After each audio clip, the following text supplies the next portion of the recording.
y'all. I'm Kris Calvert. And I'm her husband, Rob Potterf. Welcome to Hitch to Homicide. This is season 5, if you can believe that. Time flies when you're having fun. It does. And in honor of season 5, or the beginning of season 5, I should say, we wanted to bring you the best of... Bless your heart. It should be a good one. Yep. Are you ready? I am. I always wanted to say that. I know. Let's do it.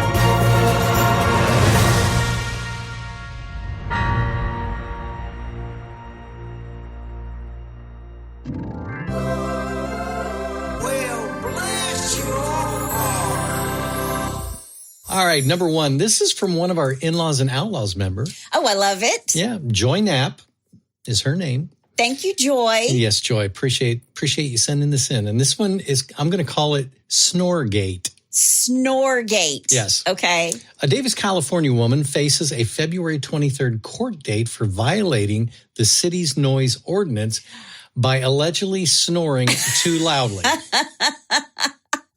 She's raising the roof, man. Yep. Davis police cited the woman after her next-door neighbor complained the snoring was keeping him awake at night. Is this an apartment? Do they have a shared wall or something? Or is this outside? Well, I guess it was like this really thin wall between. Okay. Yeah. Okay. Quote, "It's really sad that this is happening," said the 30-year-old woman who asked not to be identified. She said, "I've been married for 9 years and my husband has never complained about my snoring." He's probably snoring too. Exactly. Or he's taken a lot of sleeping pills. Maybe. Yeah. The commotion began in the early morning hours of January 31st when Chris Dougherty called police to complain about the snoring on the other side of his thin duplex wall. Oh, there it is. There it is. After failing to reach a compromise, Davis police cited the woman under the city's noise ordinance that bars residents from making noise that would annoy any reasonable person. Reasonable is the operative word. Okay. Yep. This is the first kind of its case, said the lieutenant, and hopefully the last. The woman faces a $50 fine, but city officials have stepped in to try to have the issue resolved out of court. This is not a place where government belongs at all, Mayor Lois Wolk told the Davis Enterprise newspaper. The government does not belong in the bedroom listening through walls of other people's houses. Oh, the government's listening. Yeah. Everybody's listening. If you're online, if you have a Wi-Fi connection, somebody's watching and listening. Yeah. And to wrap it up, it says, under the ordinance, a person can be cited if they willfully create a nuisance. Since the woman says she does not snore willfully, she hopes the case will be thrown out. Dougherty first approached his neighbors late last year to complain about the snoring, prompting the woman and her husband to place a mattress against the wall. Oh, my gosh. To try to muffle the sound. Unfortunately, the effort failed to appease Dougherty, who finally brought the issue to the police. Okay. Yeah. CPAP machine, honey. Yeah. Get a CPAP machine. Yeah. All that's if your snoring is that loud, Oh my gosh. you need one. Actually, I had a couple buddies, we'd go camping or whatever. They could shake the roof off of a house. It was ridiculous. So I know how annoying that can be. So my heart goes out to both of them. Anyway. Yes. All right. Number 2. Thanks for the gumball, Mickey. Okay. A criminal stole a mobile phone from his own lawyer who was defending him on a drug and driving offense.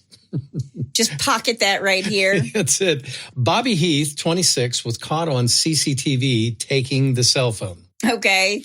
The repeat offender was due to appear in court charged with a theft of a smartphone last year. Yeah. It's not his first offense. No, he's got a phone fetish.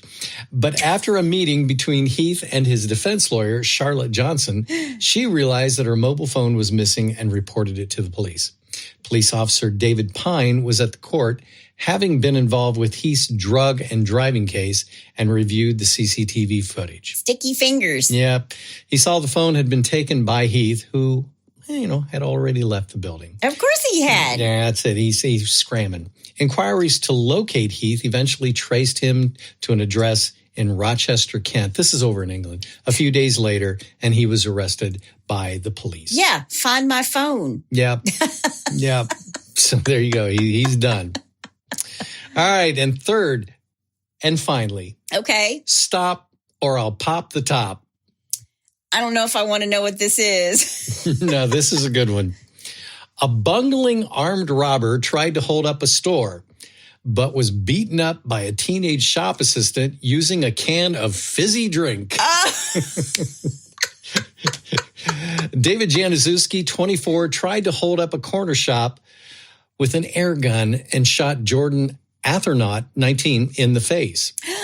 Yeah. But, wow. But when he realized it wasn't a real gun, Jordan fought back and picked up a can of the energy drink. It just made him mad. And turned it on Januszewski. He left the arm raider with cuts and bruises, including 2 black eyes. Oh, my gosh. That's great. Good for him. Yeah, prosecutor Kevin Jones said Januszewski arrived at and I'm trying to pronounce this correctly, the Carriage Road store, dressed in dark clothes and wearing gloves and a scarf over his face. Yeah. Quote, he produced a gun at the lone worker shouting, "I will shoot you, I will shoot you." Then he shot him. But instead of giving in to the robber, Jordan then picked up the canned drink and smacked Januszewski in the nose. Why do I have this vision of like a big can of Monster Energy? Exactly. Yep, they both wrestled over everything, and then Januszewski fled the scene. I'm sure. Yep. He was later found hiding in a closet at a home. Aw, bless his heart. Yeah. So they arrested him, and now he's going to be doing a little time. See, in my mind, when you're explaining that, they're like fighting all over the store. They're like knocking over the donut rack and everything. And they find him in the closet eating a donut. He's got powdered sugar on his face. With 2 black eyes. With 2 black eyes, and he's cut up.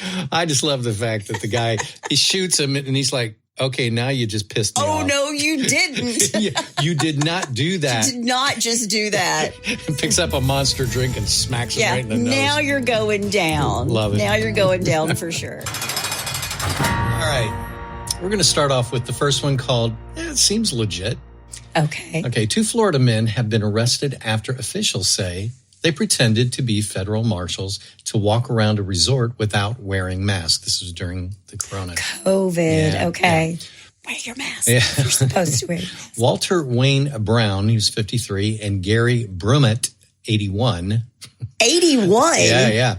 Were arrested on February 11th, and I'm not sure what year it was, at the Wyndham Deerfield Beach Resort, and charged in federal court with impersonating a federal officer. Well, why did federal officers not have to wear a mask? Well, the manager said Brummett went down to the front desk earlier on February 11th for a cup of coffee. After he was asked to put on a face covering, he revealed a laminated card purporting to show that he was exempt from doing so. We'll just put it that way. I have a letter from my mom. Exactly. The card was titled Face Mask Exempt Notice Card, according to court documents. Oh, my gosh. This guy. It was done in crayon. No, I'm kidding. Quote, I am exempt from any ordinance requiring face mask usage in public, the card read. Wearing a face mask poses a mental and or physical risk to me. Okay. Under the American with Disabilities Act, ADA, I am not required to disclose my condition to you. The manager said Brummett also pointed toward his belt where a false badge was hanging. Do you know what this means? He allegedly asked. Oh, gosh. I'm a U.S. Marshal and can have you arrested if you force me to wear a mask. I loathe these kind of people. 2 days earlier, employees at the hotel said that they had nearly identical experiences when Brown checked in. When Brown showed up a sans mask on February 9th, they handed him a face mask. and asked him to wear it. But like Brumette, he refused and pointed toward his badge and laminated card. Do you know what this badge is? It's unclear whether Brown ever put his mask on, but the next day he returned to the front desk to extend his stay without a mask on. When the manager confronted him, he threatened to have the employee arrested. Oh, gosh. Yeah. After the interactions, the staff decided to call authorities about the suspicious behavior. When police and an actual U.S. Marshal arrived, they found the two men dining in the hotel restaurant. They're like midway through their complimentary breakfast. They're over there making waffles. Yeah. And the U.S. Marshals show up. Needless to say, they were both apprehended and are awaiting trial. Aw. I know. Don't try to impersonate. No, not at all. U.S. Marshal. No. That's bad. Yeah. Idiots. All right. Number 2.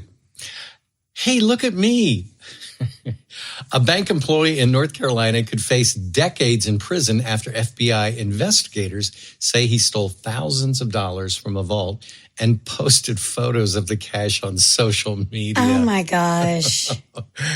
Yeah, according to a release from the United States Attorney's Office, Western District of North Carolina, 29-year-old Orlando Henderson had access to the vault of the bank where he worked in Charlotte, North Carolina. Okay. And systematically stole more than $88,000. And nobody noticed? I think he was doing a little bit at a time. Over how many years? I think 3 days. No, I'm just kidding. Over 88 years? Yeah, exactly. He took a buck. He was indicted last week on a litany of charges. According to the indictment, Henderson stole cash from the vault at least 18 occasions in 2019. Oh, so he did it on over 18 days, 18 different days. Right, exactly. What's 18 into 88? I don't know. He stole the money from deposits made by other customers and used the funds to finance his luxurious lifestyle. Oh, my gosh. So, like, if people brought cash in. Yeah. He would just pocket He also put a $20,000 down payment on a new Benz. He had his priorities. Yeah. He's out there living the big life. Yeah. He's also accused of falsifying bank documents in order to obtain a car loan for the remaining balance on the high-end vehicle. Oh, I thought you were going to say he falsified bank documents to walk out with the cash, but no. Dude's working overtime. Oh, yeah, he had this whole thing planned out. On numerous days on which Henderson stole money, he also made cash deposits at an ATM near his work site, the Justice Department release reads. It is further alleged in the indictment that Henderson destroyed certain documents and made or caused others to make false entries in the bank's books and records to cover up the theft. Okay. So there it is. So that's how he did the whole thing. It's all computerized. How would you not know? Yeah, I know. Yeah. Well, and during this time that he allegedly robbed the bank, Henderson posted photos of himself holding up stacks of cash on Facebook and Instagram. He just couldn't resist. He needs the likes. This is the best part. This is what he said. I make it look easy, but this is really a process, he said in one Facebook post, which has since been removed. He's got I make crime look easy. Yeah, Henderson is charged with 2 counts of financial institution fraud, 19 counts of theft, embezzlement, and misapplication, and 12 counts of making false entries. Yeah. The charges carry a maximum sentence of 30 years in prison and $1 million fine per count. Wow. So let me think. That's he's not going to be on Facebook carry the one anymore. Carry the one. $30 million. Yeah. That's scary. Yeah. So, God love him. All right. Bless his heart. I know. And last but not least, he looks so lifelike. Oh, no.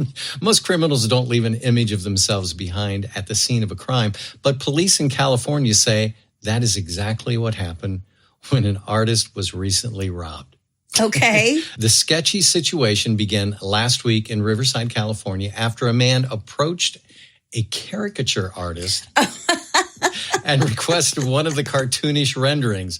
Once the drawing was complete, the suspect quickly grabbed the artist's money bag and fled the scene. Oh. Although he was able to make off with approximately $500, the thief left behind his own caricature in the heat of the moment. Oh, my gosh. That's a good one. The portrait shows the suspect with emphasized features, sporting a thin mustache and wearing an earring. The man has on a backward cap and tufts of hair pushing out from under the brim.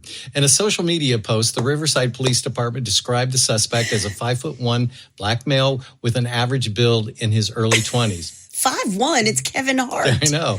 This caricature is of a suspect, but of course, the exaggerated characteristics and feature, the police department said. Police are asking the public to help find the man and are hoping that someone in the Riverside area recognizes him from the unique clue. Is he like running? Exactly. So there's your 3 bless ya hots. $500. He must have been a really good guy, Well, really good artist, caricature artist. Yeah, I'm sure the picture looked pretty good. Just like him. Yeah. Can you imagine going into the police? This is the guy we're looking for. And they hired that guy as a sketch artist. That's good. Yeah. All right, this week's Bless Your Hearts. Let's start with number 1. I'm calling it free beer. Don't say that too loud. Yeah. Undercover police officers hunted down suspects who had evaded arrest from crimes ranging from burglary to serious sexual assault, etc., by luring them with a promise of free beer. Come on in, guys. Yeah. The officers sent letters to dozens of people asking them to call a marketing company to receive a free crate of beer. Oh. With 19 suspects falling for the hoax and calling back. But that's genius, actually. Yeah, but they were actually being put through to the Chesterfield police station. Told to agree a date and time for the booze to be dropped off, they were instead met by police and promptly arrested. And what's the moral of the story? Don't drink beer. I don't know. What is the moral? Nothing in life is free. Oh, yeah, there you go. Sorry. I don't know. There's no free beer in life. Okay, right. Yeah. Okay, number 2. Who actually has the bird brain? Me? No, not you. In 2006, police were able to track down a bird thief after the parrot he stole managed to leave them a vital clue. He stole birds? Mm-hmm. Okay. Tristan Maidment, that's the name, stole Mickey the macaw from a local pet shop. Oh. I know. Though Maidment said he didn't remember doing it. An obviously irate, An obviously irate Mickey the macaw bit him during the struggle, leaving a trail of blood that police were able to use to obtain a DNA match. I was hoping you were going to say that the bird was like, he's in here. He's in here. I'm being held hostage. Help me. Isn't there like I've seen a video where the police show up, the guy's outside working on his truck because there's somebody going, help me. And he brings out his bird and it's his bird saying, help me. Because the police came in and, they get into the driveway and, they got their hands on their holster. Yeah. And he's like, it's my bird. It's the bird. Let me go get him. And they brought him out. The police just started laughing. If we had a bird, that would say something. They're hurting me. Yeah, exactly. Well, Mickey's owner was not surprised by his parrot's crime-fighting act. He was described the bird as being notoriously bad-tempered. That one's got a bad temper. You got to watch out for that one. Exactly. All right, number 3, and finally, in deep, deep doo-doo. Okay. In 2009, a drunk driver really put his foot in it after dog poo footprints led North Carolina police directly to him. Oh, my gosh. Yep. Okay. Tipsy teenager Jose Heros Cornilla. Nice. Nicely done. Thank you. Drove his black Camaro on the wrong side of the road before crashing into the garden of a dog lover. That'll do it. Yep. Police attending the scene discovered crushed bushes, a damaged fence, a wrecked car, and a fresh shoe print in a pile of dog doo. How big's the dog? I know, geez. Tracing a whiffy trail down the street. That's a big dog. Yeah, the cops noticed a white van driving toward them. Okay. When they asked the passenger to step out, they noticed the smell of alcohol in the man's breath and evidence all over his shoes. The smell on his shoe, the smell of the evidence on his shoes, too. Yep. Well, guess what? He was promptly arrested. And then when they go back to the garden, the woman walks out. She's got a mastiff. Yeah, exactly. He knew. Yeah. Way to go. The size of a small horse. Jeez. Good job. Yeah. Good job, Ox. There's your bless your hearts. That's good. Those are good. No, thank you. All right, well, let's start with number one here. And I'm calling this, I'm terrible at kids' games. Okay. A policeman responding to a burglary report at a house in Johannesburg sat down on a couch to take a statement, not realizing a burglar was hiding underneath of it. The homeowner looked down and saw the burglar lying flat on his stomach, half under and behind the couch. He's still in the house? His head was right near the policeman's legs. The policeman jumped off the couch and the man was arrested after handing back the stolen jewelry and a digital camera. Oops. Yeah. Okay, well, I'm going to do my best South African accent right now. Okay. All right? Okay. All right. Quote, the police were so chuffed. They were in seventh heaven that they caught him. The whole thing was so bizarre, the homeowner told the Star newspaper. Just chuffed to bits. They were chuffed. Chuffed to bits. Just excited, just so happy. I know. Chuffed to bits. I actually had to look that word up because I had never heard chuffed before. Oh, I've heard chuffed to bits a lot. No, never have. So anyway. Okay, number two. You know, they may be very low, but I do have standards. Okay. One local thief had high standards, but poor follow through. When Wellington Silva Oliveira robbed a cook, I love that name, robbed a cook taking his wallet and watch, he was upset to find the watch wasn't quite what he wanted. Oh, okay. Yeah, so he kept the money, but he returned the watch claiming it was a fake. Was it like a fake Rolex or something? Who knows? While the victim hurried to report the mugging to the police, Oliveira stopped by to play soccer at a nearby field where he was still playing when police arrived and arrested him. Oh my gosh. Okay. Bless his heart. Bless his heart. I know. Imagine, the crook hands the watch back to you and says, I don't want this. This isn't good enough. This is a fake. I don't want this. All right. Do better, cook. Do better. All right. Number three. I don't have an ending to this, but I just thought it was funny. Surprise. One thief got more than he bargained for when he reached into a window of a parked car and snatched a tote. The bag belonged to professional snake catcher, Brad McDonald. Inside was a highly venomous snake McDonald had just captured from an underground car park in Sydney. Gotcha. That is priceless. Karma's a bitch. Karma is a bitch. Oh my gosh. A snake. That's great. I love it. So there's your bless your heart. All right, number one. I'm calling this one. Well, that's Pac-Man. There you go. Yay, got it right. Yeah. I'm an 80s kid. Yeah. Yay. Now, because human creativity knows no bounds, people are constantly coming up with clever places to cook, smuggle, and consume meth.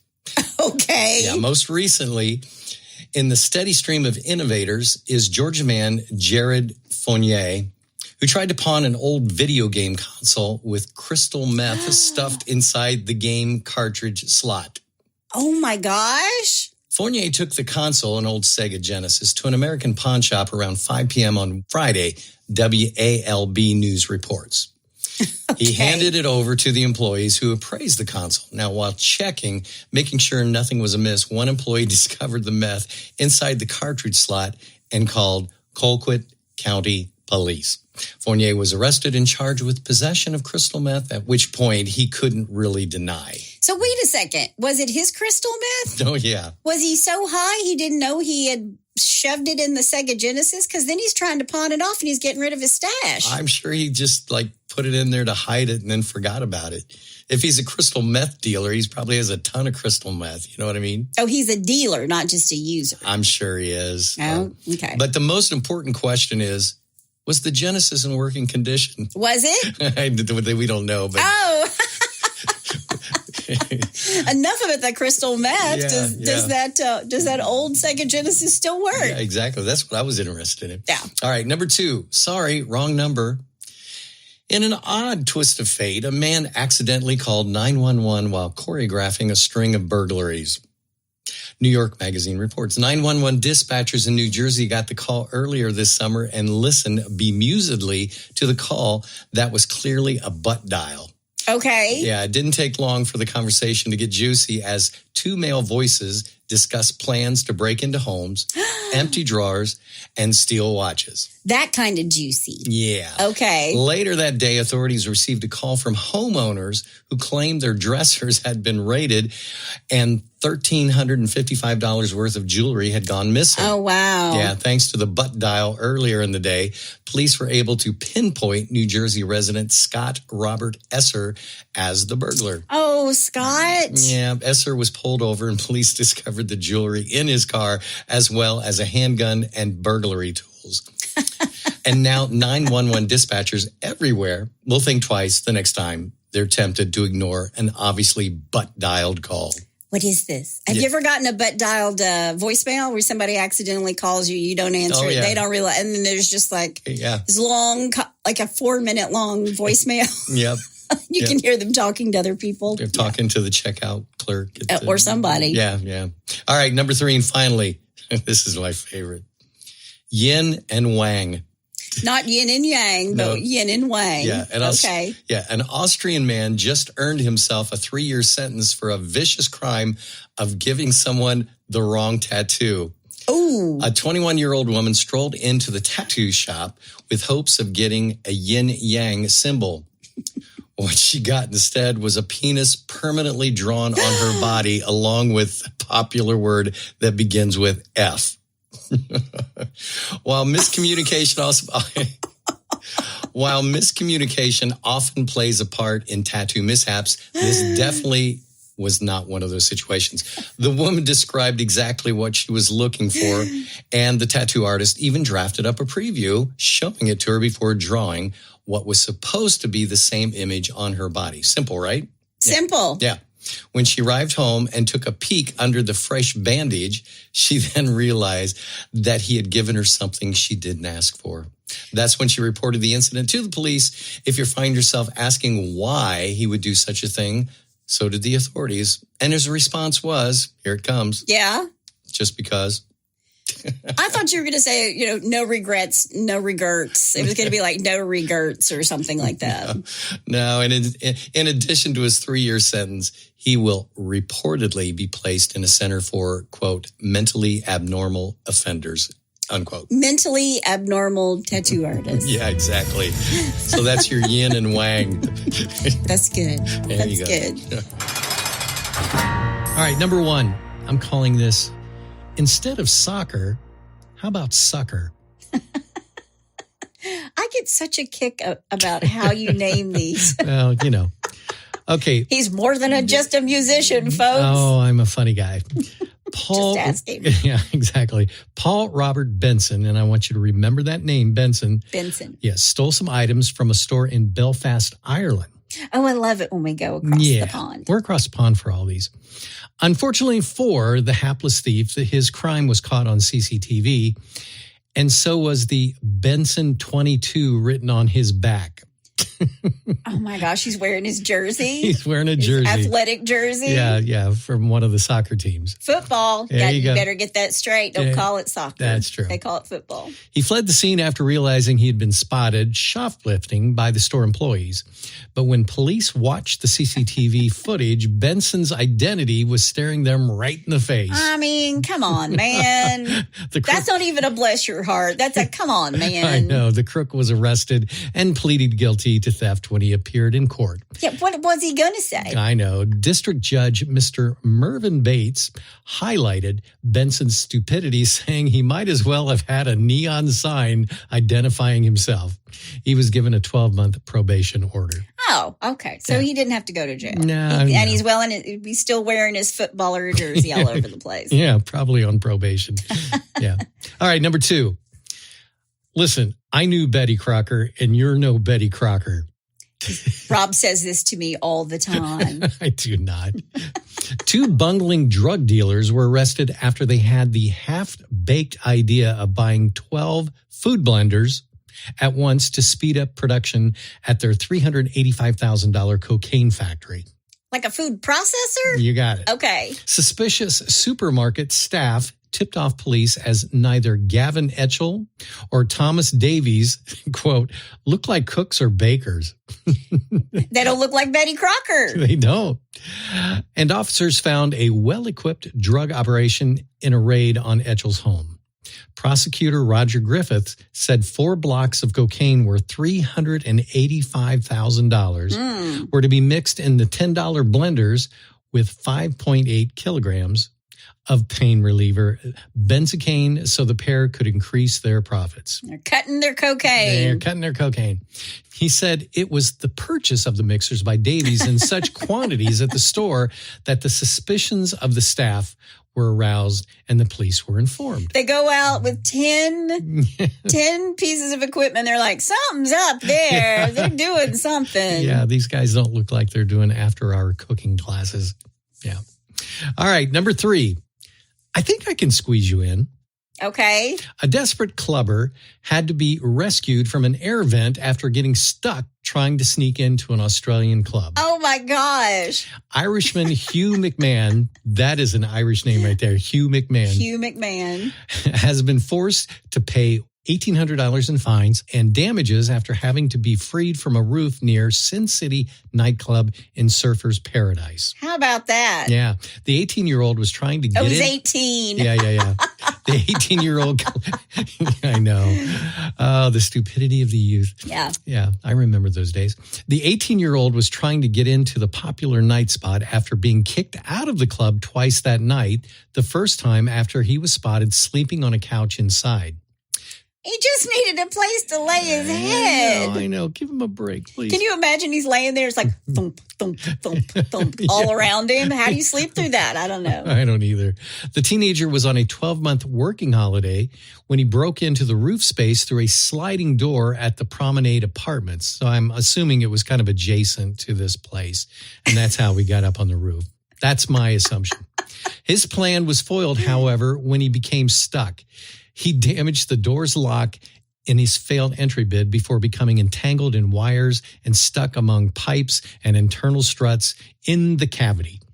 Emergency crews, this is the best part, emergency crews were called to the club at 1:30 a.m. with reports of a man that was heard screaming for help. Oh, my gosh. The delicate operation took him a long time, about 2 hours, while club goers crowded the streets to watch. Okay. The court charged him with trespassing, willful damage, and 2 counts of refusing to leave a licensed premises. Local TV station reported that Judge Ron Kilner failed to see the funny side of McMahon's antics, fining him with $900 and ordering him to pay a total of $1,700 in damages to the building owner and the Queensland Fire Service. So there you go. And that's how Christmas got ruined. I always think of Gremlins when her dad came down the chimney, and then that's how Christmas got ruined. Exactly. Yeah. Well, there's your stupid crimes of the week. All right, I got some good ones for you. I need a good one after right. being on African safari today. The first one I'm calling, now, that doesn't look like a spare tire. Okay. A Bronx man wanted by the NYPD was arrested in Pennsylvania on Wednesday after he was found locked in the trunk of a car, a report said. He was in the trunk? Yep. Okay. Leon Syham Parks, 25, was discovered in a 2016 Dodge Challenger by an employee at an auto auction in Lancaster County, Pennsylvania, according to Lancaster Online. Okay. Quote, I opened up the trunk to take a picture, and there was a guy in there, the employee said. What? Leeds added that he quickly went to get Parks water because he wasn't moving a whole lot. Oh, no. Yeah, the auction yard was about 90 miles west of Philadelphia, so the guy was in there the entire time. Did he say how he got in there? Yeah, let me go on. Oh, sorry. Parks is wanted on drugs and weapon charges, according to public records. He was reportedly uncooperative and identified by his fingerprints. It was not clear on Thursday how Parks got into the trunk of the car. Yikes. A car that went to auction, no less. Yeah. And it was 90 miles away. So you don't even know how long this guy was in there. In the trunk, yeah. Maybe that was the plan. Yeah. Bless his heart. Yeah. Okay, number 2. There are priorities. Okay. All right. Modern technology foiled this felon when he and a mate were found with 103 grams of marijuana in their car. Okay. While they were at the station for questioning, a third man sent a text message to one of their mobile phones saying, "Hey, water my weed, please." Water my weed? Please. At least he was courteous. The police went to his place and found a small backyard plantation. The driver was convicted of possession and the intention to deal drugs. Okay. His 2 friends were let off due to lack of evidence. Where was this? Do you know? I'm not sure. Oh, okay. Okay. Yeah. All right. Number 3, and finally, that's not mine. According to a police report, early Friday morning, a woman was pulled over near a hotel in Griswold Road in Elyria, Ohio. Okay. Seconds into the stop, the officer said he saw Elizabeth Johnson place her hands under her shirt and shove something in her bra. All right. The officer ordered Johnson out of the car. The report says Johnson locked the door and refused to come out. After the officer convinced Johnson to get out of the car, the report says she was still yelling and uncooperative. Okay. She told the officer she was carrying nothing illegal. Okay. Johnson reportedly screamed, "Fine, you want to see what I have?" and lifted up her shirt and bra, according to the report. The officer said upon doing so, a crack pipe fell from her bra.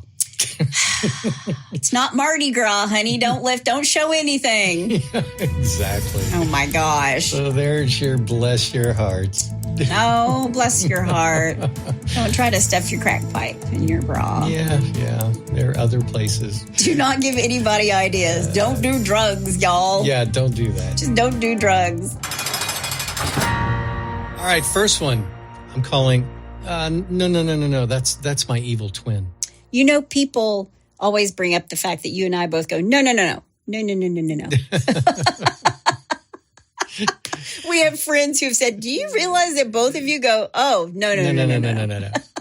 All right. A 19-year-old guy is in some trouble after carjacking a woman. And it's a little disturbing, but the end of it is okay. So, okay. Carjacking a woman driving for a rideshare company. Oh, wow. Jeremiah Vedner Charles ordered a Lyft ride back in October. According to reports, once he got to his destination, that's when things took a turn. Charles punched the female driver in the head, arm, stomach. Now, while being continuously hit, the woman jumped out of the car. That's the good part. Smart. Yep. It was at this point Charles hopped into the driver's seat and took off with the woman's Toyota Corolla. Now then. Okay. It wasn't hard for the police to track Charles down. He booked the Lyft ride through his own account. Oh, my gosh. With his real name. A subpoena to the Lyft company gave cops all his information. Wow. And they tracked him down. Yeah, pretty easily. Yeah, well, they even found the victim's car near his home.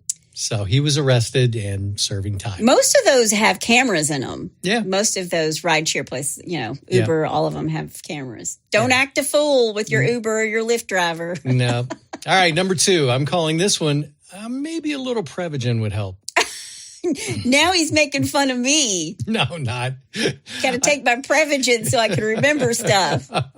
A dad in Connecticut, he called the cops to report his kids missing after he popped into a grocery store, and they weren't in the car when he got back. Okay. But it just turned out he was drunk and didn't realize he forgot his kids at home. Well, he got a DUI and arrested. Yeah, that's a problem. That's a problem. Okay, now this third one, it's a little graphic, and it's really not a bless you heart, but it's sort of a bless you heart. But you just had to give it to us today. Well, part of the reason is because it came from my best friend from high school. He texted me, Tommy Milligan, and gave me this story because it happens in our hometown of Sydney, Ohio. Okay, I think that's worthy of a bless your heart. It is. So I'm calling this one, can't quite put my finger on this one. So thanks, Tommy. Okay. In February, Sydney police officer Kiara Kennedy responded to the Sydney Walmart Okay. It's always in a Walmart. In regards to an amputated finger being discovered in the parking lot. What?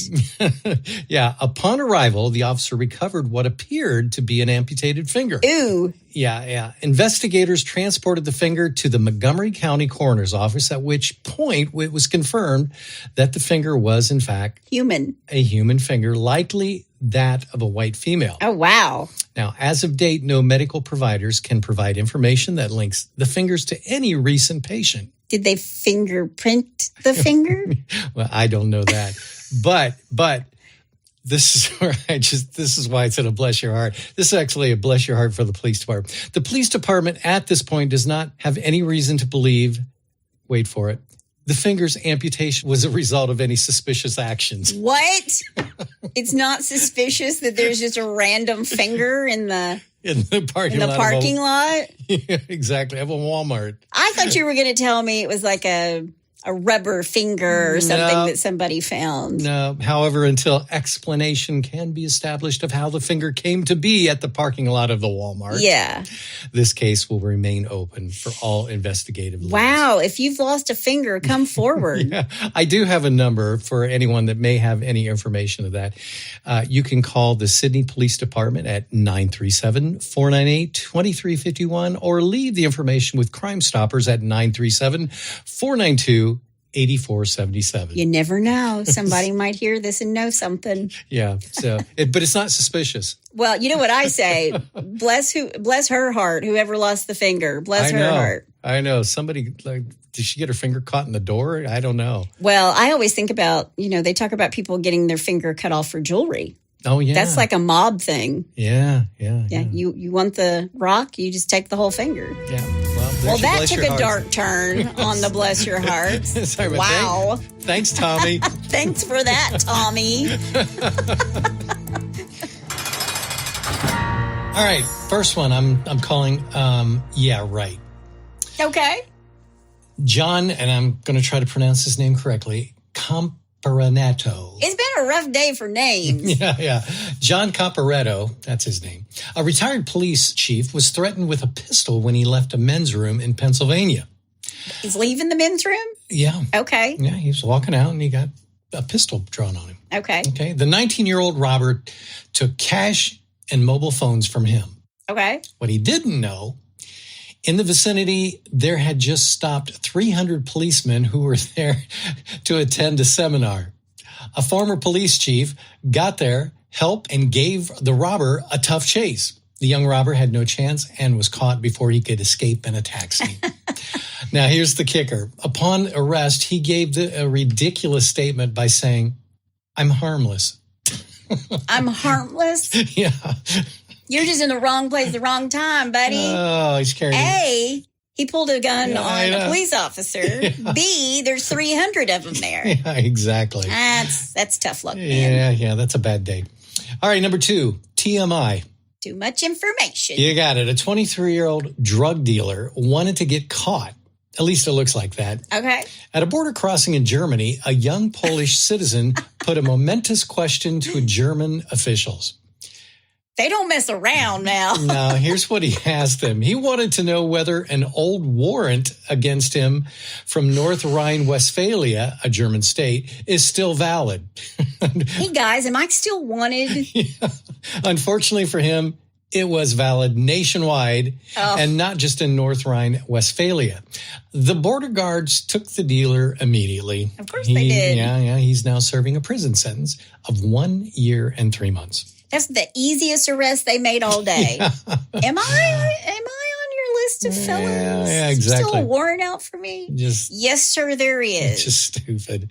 All right, number 3, and finally, and this is a long one, so let me get through this. Okay. No good deed goes unpunished. Well, that's always true. Yeah.